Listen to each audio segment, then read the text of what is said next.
दोस्तों स्वागत है एक बार फिर से। आज दिन भर की तमाम बड़ी खबरों में पहली अपडेट में जानेंगे महारैली में जमकर गरजे केजरीवाल, मोदी सरकार पर बोला जबरदस्त हमला। तो वहीं पंजाब के मुख्यमंत्री का बड़ा ऐलान, बोले अगर 2024 में बीजेपी जीत गई तो मोदी नरेंद्र पुतिन बन जाएंगे। तो वहीं डीके शिव कुमार ने कर दिया बड़ा ऐलान, बोले मध्य प्रदेश की जनता बना चुकी है बदलाव का मन। तो उधर कपिल सिब्बल का बड़ा ऐलान, बोले केंद्र सरकार को पसंद नहीं करती देश की जनता। तो वहीं विपक्षी एकता में पड़ गई फूटा, बैठक से पहले मायावती का चौंकाने वाला ऐलान, जीतनराम मांझी को न्योता नहीं। तो वहीं अमित शाह का बड़ा आरोप, बोले मुख्यमंत्री पद के लिए उद्धव ठाकरे ने भाजपा को दिया धोखा। और भी बड़ी खबरों को जानेंगे विस्तार से, लेकिन उससे पहले यदि आप भी मानते हैं कि देश की जनता बदलाव चाहती है तो इस वीडियो को लाइक कर चैनल को लाल बटन दबाकर सब्सक्राइब करें और कमेंट बॉक्स में लिखें जय हिंद। दरअसल दोस्तों आपको बता दें कि दिल्ली के मुख्यमंत्री केजरीवाल ने रामलीला मैदान पर महारैली को संबोधित किया। केंद्र के अध्यादेश के खिलाफ बुलाई गई रैली में प्रधानमंत्री मोदी पर जमकर हमला बोला। केजरीवाल ने कहा कि कई साल बाद आज हम रामलीला मैदान में इकट्ठा हुए हैं। 12 साल पहले करप्शन के खिलाफ इकट्ठा हुए थे,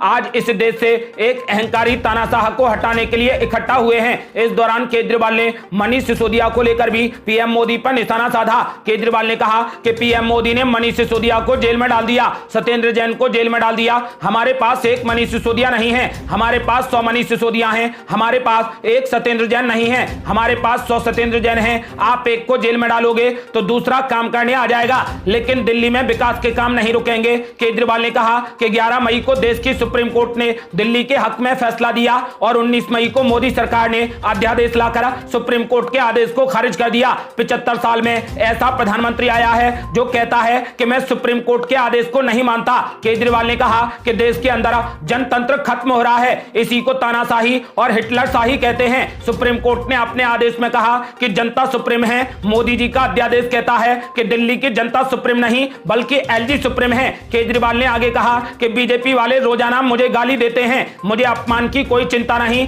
हम अपने काम में व्यस्त रहते हैं, लेकिन इस बार इन लोगों ने आप लोगों का अपमान किया है, इसे मैं बर्दाश्त नहीं कर सकता। इस अध्यादेश को हम खारिज करवा कर रहेंगे और सुप्रीम कोर्ट के आदेश को लागू करवा कर रहेंगे।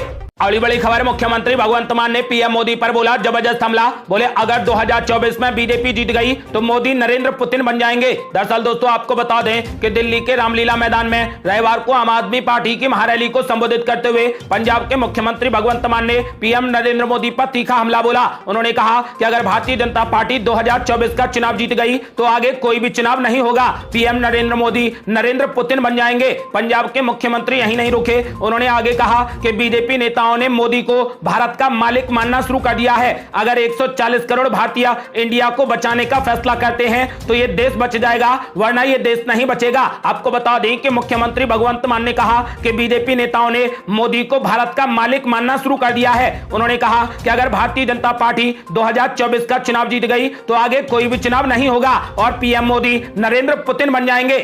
अगली बड़ी खबर, कपिल सिब्बल ने भी मोदी सरकार पर बोला जबरदस्त हमला। बोले मोदी सरकार को अब पसंद नहीं करती देश की जनता। दरअसल दोस्तों आपको बता दें कि पूर्व केंद्रीय मंत्री और वर्तमान में राज्यसभा सांसद कपिल सिब्बल भले ही कांग्रेस पार्टी के हिस्सा नहीं है, लेकिन वो केंद्र सरकार और दिल्ली की राजनीति में पहले की तरह सक्रिय हैं। यही वजह है कि दिल्ली के रामलीला मैदान में आम आदमी पार्टी की महारैली के बीच वो सुर्खियों में बने हुए हैं। इस बीच उन्होंने रामलीला मैदान पर आम आदमी पार्टी की महारैली को संबोधित करते हुए कहा कि देश की जनता अब केंद्र सरकार को पसंद नहीं करती, जनता अब तानाशाही के खिलाफ उठकर खड़ी हो गई है। विपक्षी दलों को केंद्र सरकार की नीतियों के खिलाफ एकजुट होकर अब चुनाव लड़ने की जरूरत है। आपको बता दें कि कपिल सिब्बल ने कहा कि देश की जनता अब मोदी सरकार को पसंद नहीं करती, जनता अब तानाशाही के खिलाफ उठकर खड़ी हो गई है। अगली बड़ी खबर, डीके शिव कुमार ने कर दिया बड़ा ऐलान। बोले मध्य प्रदेश में भी जनता बना चुकी है बदलाव का मन। दरअसल दोस्तों आपको बता दें कि कर्नाटक के उप मुख्यमंत्री डीके शिव कुमार ने कहा कि देश की राजनीति में अब भावनाओं से तैयार किए जाने वाले मुद्दे नहीं चलेंगे,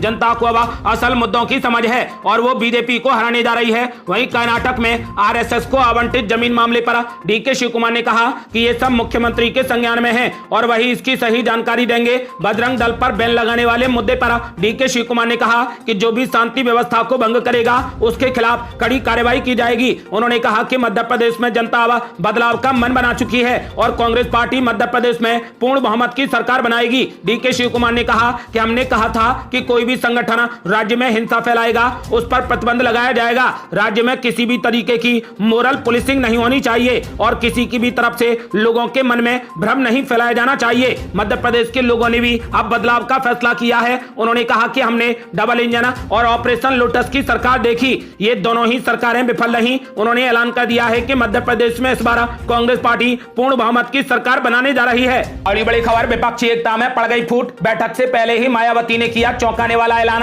जीतन राम मांझी को भी नहीं दिया गया निमंत्रण। दरअसल दोस्तों आपको बता दें कि लोकसभा चुनाव 2024 में बीजेपी को हराने के लिए मुख्यमंत्री नीतीश कुमार विपक्षी एकता की अगुवाई कर रहे हैं। आगामी 23 जून को पटना में विपक्षी एकता की बैठक होने वाली है। दावा किया जा रहा है कि 15 से ज्यादा विपक्षी पार्टियों के बड़े नेता इस बैठक में शामिल होंगे, लेकिन दलित नेता के रूप में पहचान रखने वाली बहनजी मायावती विपक्ष की बैठक में शामिल नहीं होंगी। मायावती की बहुजन समाज पार्टी के बिहार प्रभारी अनिल सिंह ने कहा कि हमारी पार्टी ने पहले ही ये साफ कर दिया है कि विपक्ष की एकता में हम लोग शामिल नहीं रहेंगे। देश के लगभग 5 राज्यों में हम लोग चुनाव लड़ते हैं और इस बार भी अकेले चुनाव लड़ेंगे। बिहार की सभी 40 सीटों पर बीएसपी अपना प्रत्याशी उतारेगी। अनिल सिंह ने कहा कि हम लोग दलितों के उत्थान के बारे में सोचते हैं, इसीलिए दलित प्रधानमंत्री होना चाहिए जो मायावती से बेहतर और कोई नहीं है। उन्होंने आरोप लगाया कि विपक्ष में सभी अपने अपने चेहरे को आगे कर रहे हैं। नीतीश कुमार से बिहार तो सबल नहीं रहा और वो देश को संभालने चले हैं। बहुजन समाज पार्टी की स्थिति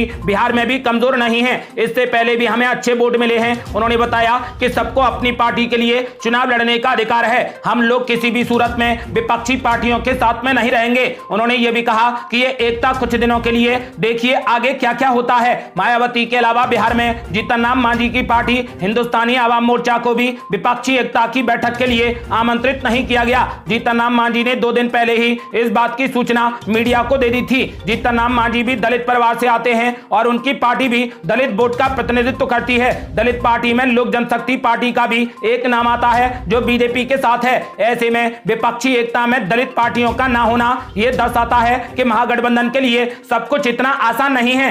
अगली बड़ी खबर, कर्नाटक में महिलाओं के लिए मुफ्त बस यात्रा हो गई शुरू। सिद्धरामैया ने पास बांटकर बीजेपी पर लगाए गंभीर आरोप। दरअसल दोस्तों आपको बता दें कि कांग्रेस शासित कर्नाटक सरकार ने रविवार को शक्ति योजना शुरू कर दी। इसके तहत सरकारी कर्नाटक राज्य सड़क परिवहन निगम, बेंगलुरु मेट्रोपॉलिटन ट्रांसपोर्ट कॉर्पोरेशन और अन्य निगमों में सभी महिलाओं को मुफ्त बस यात्रा की सुविधा मिलेगी। मुख्यमंत्री सिद्धरामैया ने इस योजना का उद्घाटन कर दिया। उन्होंने महिलाओं को मुफ्त टिकट भी जारी किए। उप मुख्यमंत्री डीके शिव कुमार भी इस अवसर पर उपस्थित थे। महिलाओं के लिए बस यात्रा मुफ्त करने से पहले कर्नाटक के मुख्यमंत्री ने भाजपा पर निशाना साधा। उन्होंने कहा कि पहले 30% महिलाएं बस से यात्रा करती थीं, लेकिन भाजपा सरकार में महिलाओं ने बस से यात्रा करना कम कर दिया। अब मात्र 24% महिलाएं ही बस से यात्रा करती हैं। सिद्धरामैया ने कहा कि भाजपा नहीं चाहती कि महिलाएं अपने घरों से निकलें। मुख्यमंत्री ने रविवार को बस यात्रा करके महिलाओं को खुद पास दिए। सभी महिलाएं एसी और वॉल्वो के अलावा सभी बसों में राज्य के भीतर मुफ्त में यात्रा कर सकेंगी, जिसमें एक्सप्रेस बस सेवाएं भी शामिल हैं। अगली बड़ी खबर, प्रशांत किशोर ने विपक्ष पर बोला जबरदस्त हमला। बोले चाय पीने और प्रेस कॉन्फ्रेंस करने से विपक्ष मजबूत हो जाता तो 20 साल पहले हो गया होता। दरअसल दोस्तों आपको बता दें कि लोकसभा चुनाव 2024 में होने हैं, जिस वजह से कई पार्टियां विपक्षी एकता को एक करने के लिए लगी हैं। इसी बीच चुनावी रणनीतिकार प्रशांत किशोर ने विपक्षी एकता को लेकर किए जा रहे प्रयास पर कहा कि चाय पीने और प्रेस कॉन्फ्रेंस करने से अगर विपक्ष मजबूत हो जाता तो 20 साल पहले ही विपक्ष मजबूत हो गया होता। बिहार के मुख्यमंत्री नीतीश कुमार विपक्ष को करने के लिए लगे हैं, इसी वजह से वो कई राज्यों के मुख्यमंत्रियों से मिल चुके हैं। इस पर प्रशांत किशोर ने सियासी हमला करते हुए कहा कि नीतीश कुमार को बिहार की चिंता करनी चाहिए। जन स्वराज के संस्थापक प्रशांत किशोर ने कहा कि जिस पार्टी का अपना कोई ठिकाना नहीं है वो पूरे देश की अलग अलग पार्टियों को एकत्रित करने में लगा है। उन्होंने कहा कि आज जिसके पास एक भी सांसद नहीं है वो देश का प्रधानमंत्री तय कर रहा है।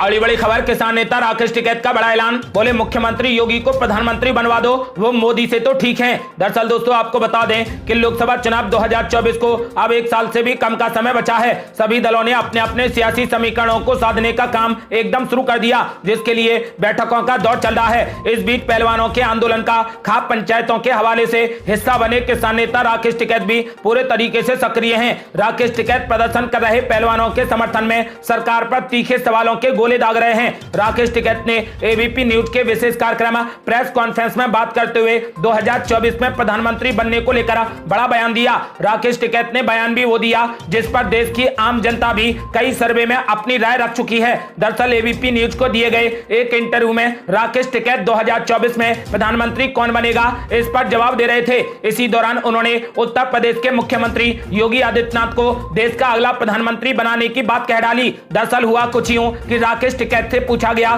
कि नरेंद्र मोदी और राहुल गांधी में से 2024 में देश का अगला प्रधानमंत्री कौन बनेगा। इस सवाल का जवाब देते हुए किसान नेता राकेश टिकैत ने कहा कि नरेंद्र मोदी देश के अगले प्रधानमंत्री बनेंगे, मगर प्रधानमंत्री मोदी अपना कार्यकाल पूरा नहीं करेंगे क्योंकि वो बीच में ही हट जाएंगे। उन्होंने देश का अगला राष्ट्रपति भी बनना है। राकेश टिकैत ने कहा कि पीएम मोदी सारे काम करके जाएंगे। जब राकेश टिकैत से पूछा गया कि प्रधानमंत्री मोदी अपना कार्यकाल पूरा नहीं कर पाएंगे तो अगला प्रधानमंत्री कौन बनेगा, इस पर राकेश टिकैत ने तपाक से बोला कि योगी आदित्यनाथ को बनवा दो। उन्होंने मुख्यमंत्री योगी आदित्यनाथ के बारे में बोलते हुए कहा कि वो प्रधानमंत्री मोदी से तो ठीक हैं। हालांकि राकेश टिकैत ने कहा कि मुख्यमंत्री योगी उनकी एक भी बात नहीं मानते। वहीं इसी कार्यक्रम में राकेश टिकैत से पूछा गया कि राहुल गांधी और नरेंद्र मोदी में से किसे देश का अगला प्रधानमंत्री बनना चाहिए। इस पर उन्होंने कहा कि हमारे कहने से कौन किसे प्रधानमंत्री बना रहा है, दोनों में से जनता जिसे चुनेगी वो देश का अगला प्रधानमंत्री बनेगा। किसान नेता राकेश टिकैत ने मोदी सरकार पर हमला करते हुए कहा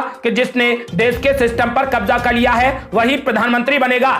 अगली बड़ी खबर, गृह मंत्री अमित शाह ने उद्धव ठाकरे पर बोला जबरदस्त हमला। बोले मुख्यमंत्री पद के लिए उद्धव ठाकरे ने भाजपा को दिया धोखा। दरअसल दोस्तों आपको बता दें कि महाराष्ट्र में इन दिनों जमकर राजनीति हो रही है। अगले साल महाराष्ट्र विधानसभा चुनाव और लोकसभा के चुनाव होने हैं। इसको लेकर भाजपा अपनी तैयारियों में जुटी है। वहीं एक सभा को संबोधित करते हुए केंद्रीय गृह मंत्री अमित शाह ने शिवसेना यूबीटी नेता उद्धव ठाकरे पर 2019 में महाराष्ट्र विधानसभा चुनाव के बाद एनसीपी और कांग्रेस से हाथ मिलाकर भाजपा को मुख्यमंत्री पद के लिए धोखा देने का आरोप लगाया। आपको बता दें कि महाराष्ट्र के नांदेड़ में आयोजित एक जनसभा में गृह मंत्री अमित शाह ने कहा कि भाजपा ने पिछले साल ठाकरे के नेतृत्व वाली एनडीए सरकार को नहीं गिराया, बल्कि शिवसेना का ठाकरे की नीतियों से थक चुके हैं और शरद पवार के नेतृत्व वाली राकापा के साथ जाने को तैयार नहीं है। उन्होंने कहा कि 2024 के लोकसभा चुनाव में लोगों को तय करना है कि देश का प्रधानमंत्री कौन बनेगा, नरेंद्र मोदी या फिर कांग्रेस के राहुल गांधी। अमित शाह ने कहा कि धोखाधड़ी और विश्वासघात का काम